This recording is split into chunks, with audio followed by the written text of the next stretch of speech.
semuanya, saya Lailatus Istiana.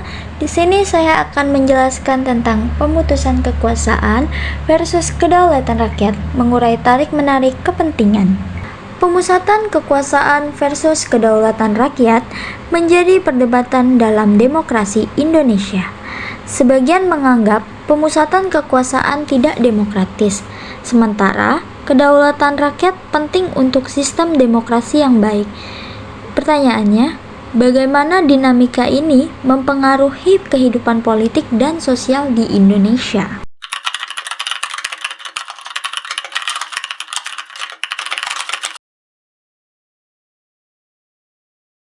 Reformasi 1998 membawa peluang besar untuk mengubah politik Indonesia yang sebelumnya terpusat. Namun, sentralisasi kekuasaan masih menjadi masalah utama setelah 2 dekade. Di balik demokratisasi, oligarki tetap eksis dan menguat. Oligarki di Indonesia merujuk pada sekelompok elit kecil yang mengendalikan kekayaan ekonomi dan pengaruh politik dengan bersekutu melalui hubungan dekat dengan pejabat tinggi negara.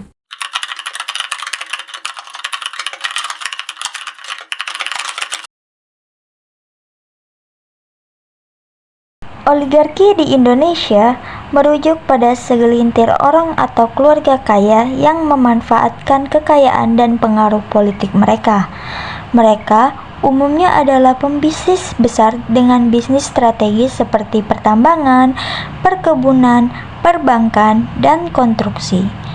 Oligarki terlibat dalam politik melalui pendanaan kampanye, lobi, dan korupsi. Mereka mendukung kandidat pemilihan umum seperti presiden, legislator, dan kepala daerah.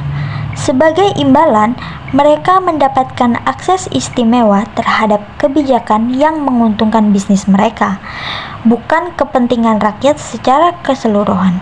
Ini menunjukkan kekuatan oligarki dalam mempengaruhi keputusan politik di Indonesia. Dalam kontestasi politik Indonesia, oligarki memiliki kekuatan yang besar.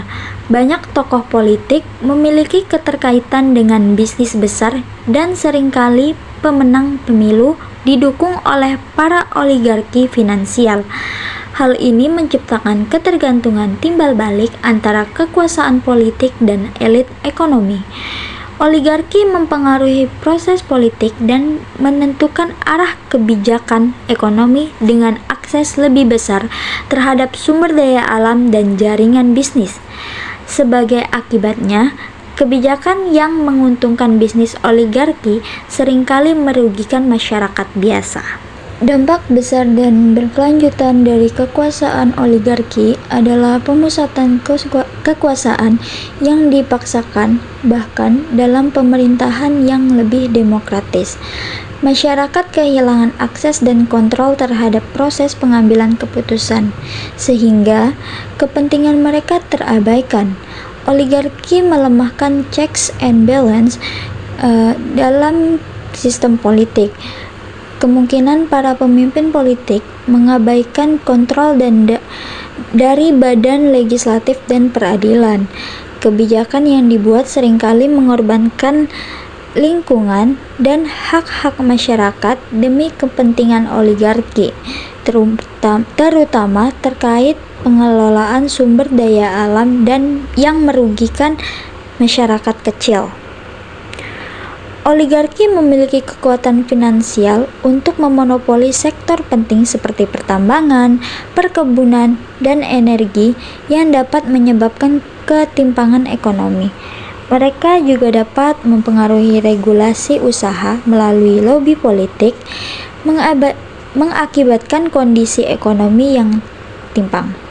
Daerah berlimpah sumber daya alam seperti pertambangan dan perkebunan seringkali menderita tingkat kemiskinan tinggi karena keuntungannya hanya dinikmati oleh oligarki dan elit lokal.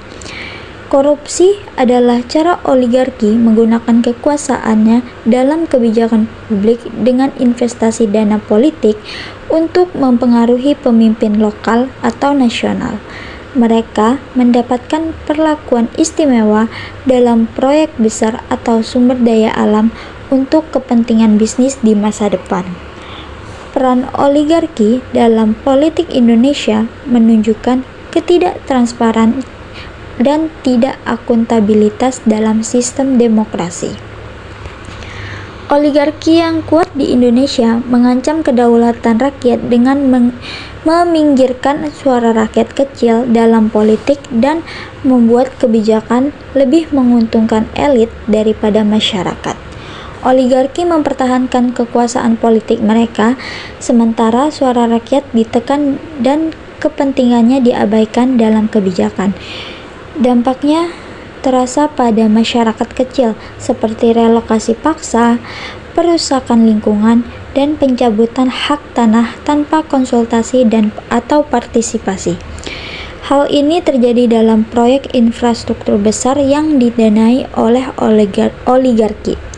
Masyarakat kecil harus dilindungi dari penindasan dan ketidakadilan ini untuk memastikan kedaulatan mereka tetap terjaga. Oleh karena itu, penting bagi pemerintah untuk memperhatikan suara rakyat dan memastikan kebijakan yang diambil mengutamakan kesejahteraan seluruh masyarakat.